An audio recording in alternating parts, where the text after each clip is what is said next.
Hey guys, welcome back to the shop, and welcome to what is going to probably be what I might even call a mega pick. This is a big one. This is back on June 12th of this year.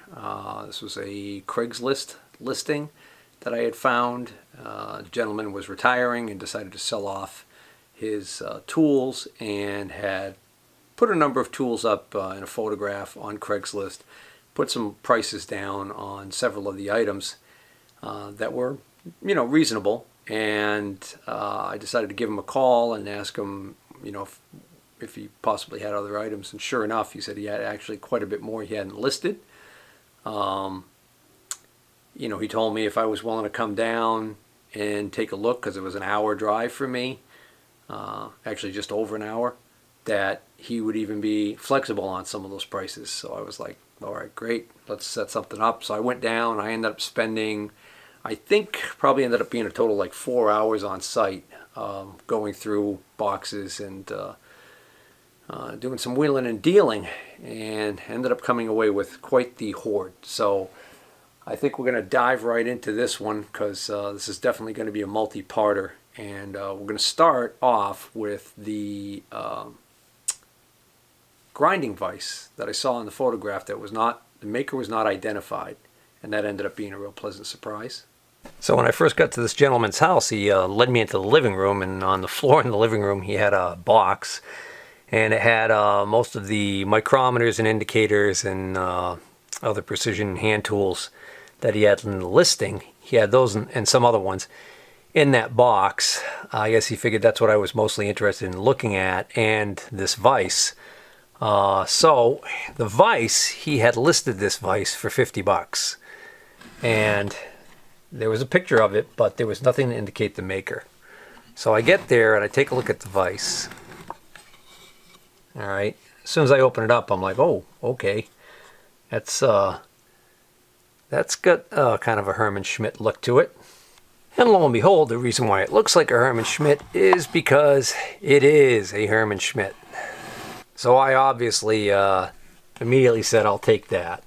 And, I took it out just to go over it, There's one little tiny mark right here, like a slitting saw or something hit that maybe. And the two corners are knocked off on it. But I mean, for $50, why not? And in case there was any doubt, it's clearly marked on the vise itself.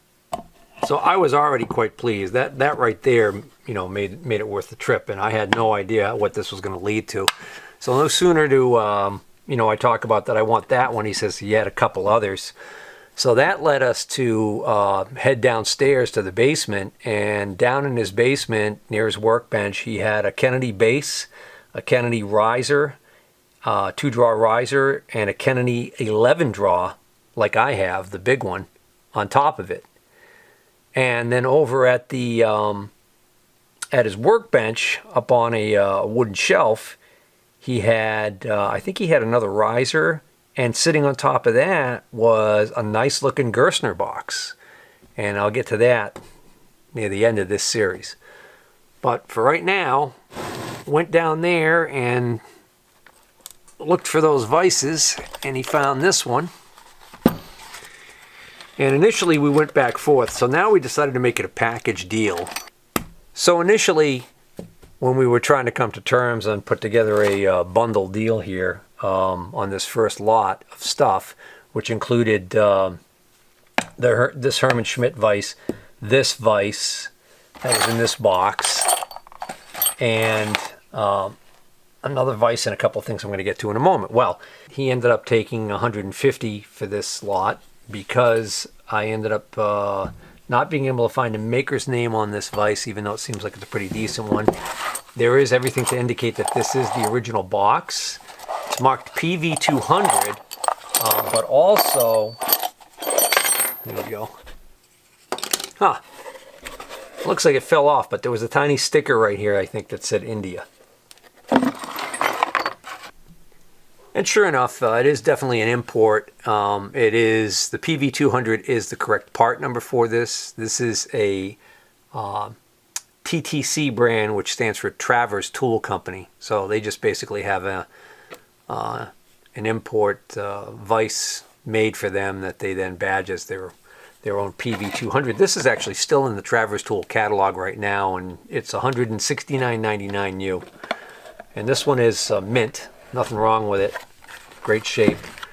An Allen key in here to go with it. Actually, for some reason, he had a couple. And then he had this little hold down, which is kind of neat. It's got a little magnet built into it, I think. Well, I might be wrong on that. What is that? Not just for locking this, it looks like. Anyways, this is a little accessory that he made, and it goes, I believe what we've got is we've got threaded holes in the side of the vise. Yeah, for these screws. So you can set a stop. So keep all that together, that will make somebody happy. And then the third vise, another import. When I first saw this vise, it wasn't in the box.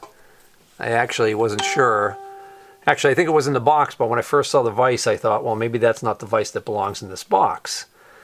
I thought, well, maybe it's a homemade job just because of the shape of it and everything. Well, then come to find out, you know, on the side of the box, it says it's a Fowler, and it's got a part number right on it.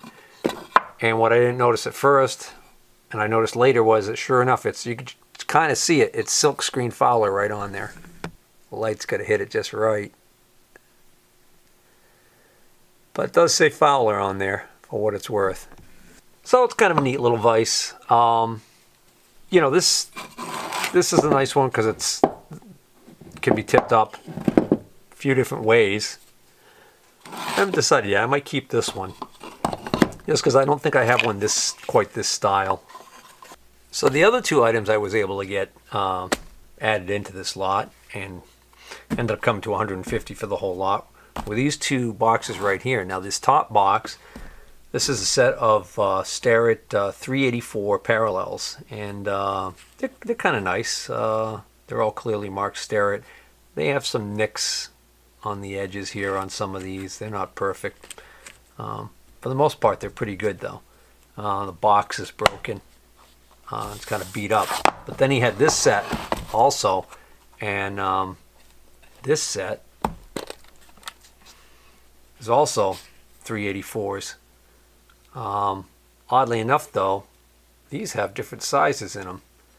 So I don't know what the deal is there. It's kind of weird. Especially since not only they're both 384s, but I mean, it's not like somebody swapped these out because they're clearly marked on the end with the size. So they weren't ground down. And they're 384s. So there must be, let me grab my catalog and see if I can't figure out what's going on here. Well, mystery solved. The 384 series of Parallels, there are actually 8 different sizes available, and then there's 2 sets. There's the S384JZ and the KZ. And the JZ has sizes A, C, E, and G, and the KZ has sizes B, D, F, and H. So by having both of these sets, I have all 8 sizes of Parallels and 1 pair of each size. I'll probably end up keeping these and selling off my some of my other sets of Parallels. So while we were down there in the basement, I ended up going through all the drawers on the Kennedy stuff, and then even the Gerstner and the riser that was underneath the Gerstner. I went through basically everything he had for Machinist tools and saw a lot of things in there that I was interested in. So after looking through those boxes and drawers, I said, I think what I want to do is go back upstairs and see if we can't come to terms on some of the stuff up there that he had already brought up into the living room. So the next deal we put together was this lot right here of 6 items for $160. This is a Starrett groove micrometer. This is a model 700. Next up is this. This is a Starrett multi-anvil micrometer. This is a model 220. Pretty sure I have one of these in either Mitutoyo or Starrett. I honestly don't remember. This is nice that it has this extra anvil that oftentimes is missing on these, but it's nice that it's there. It's got a really nice lapped surface on it. So this is the style of micrometer that you could put a pin in here, or you could put, like I said, this flat shoe, so to speak. This one's in great shape. Next up is a Mitutoyo. Looks like an older case. A Mitutoyo groove micrometer. This was a really nice find. I probably am going to keep this one for myself. I think I have a Starrett groove micrometer without the case. And I'll probably offer one of these up for sale, either this Mitutoyo. But this is really a nice item to have. If you want to measure the width of a groove, like for a snap ring or something like that. This has got these really tiny discs at the end. And again, it's a Mitutoyo groove micrometer. This is a model 146-102. This is a newer style Mitutoyo case that has a Mitutoyo digital micrometer in it. And it's funny, I was thinking, oh, well, I have one of these now, and I was even contemplating selling the one that I have because I don't really use digital micrometers that often. And then I thought, well, now I can definitely sell one because, I got this one. And the funny thing is, just the other day, I opened up that other one, and it's not working. So, all right, so here's my other Mitutoyo digital micrometer, okay? So this was working perfectly, and just the other day, just for the heck of it, I turned it on.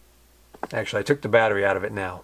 But anyways, I turned it on, and it started giving me an error.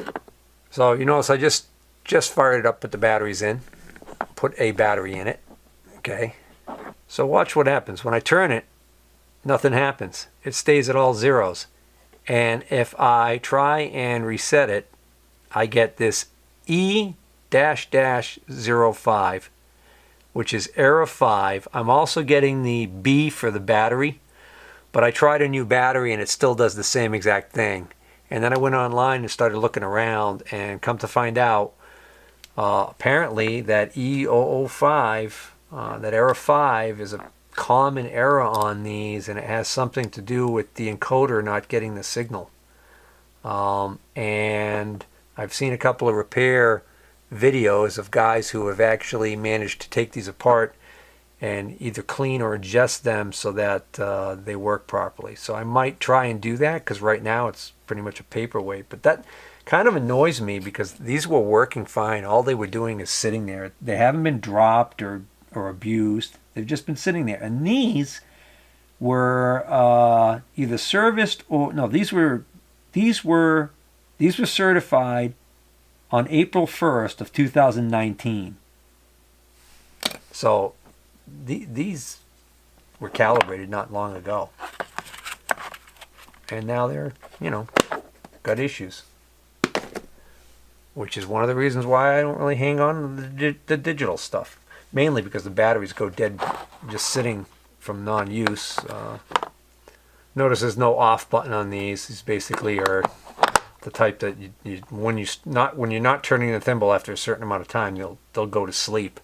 But what I found was, like on these other ones that I was just playing with, this is so sensitive. You don't even need to turn it. You just jostle it the slightest amount, and it would turn back on again. So as soon as I hit origin, it gives me that error 05. So, well, anyways, next up we've got this Starrett, this earlier Starrett style case, and what's in here is a brake micrometer. This is a model. So this is the number 228 brake micrometer.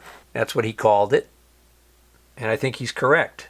I think this is for measuring the diameter of disc brakes to verify whether or not they're within spec if they can, if they've got enough meat on them that they can still be turned as opposed to having to be gotten rid of. So kind of a unique little tool.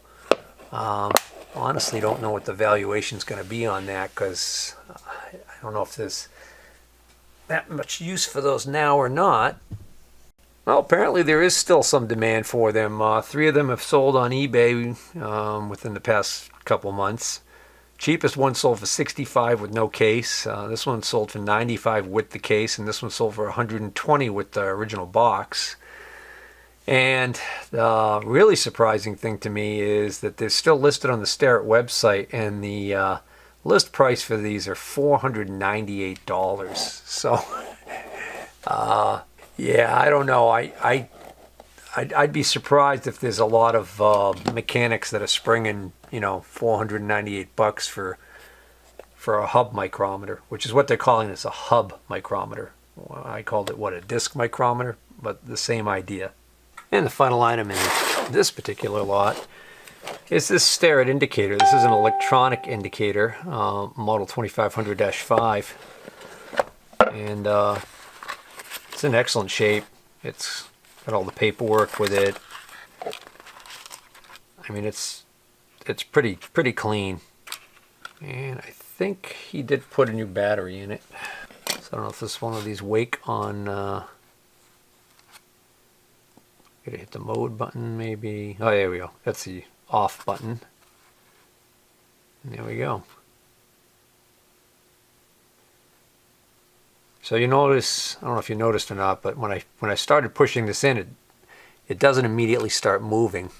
When I first start moving this in, it doesn't start counting right away. And there's probably a way to set limits on this. Anyways, seems to work perfectly fine. I don't know why you can turn this so much. I don't know if it's by design or what. It doesn't affect the operation at all. So, again, kind of neat. Probably was really expensive new. Not really my cup of tea, so I'm going to sell this. All right, I think I'm going to cut this video here, and we'll pick up in part 2.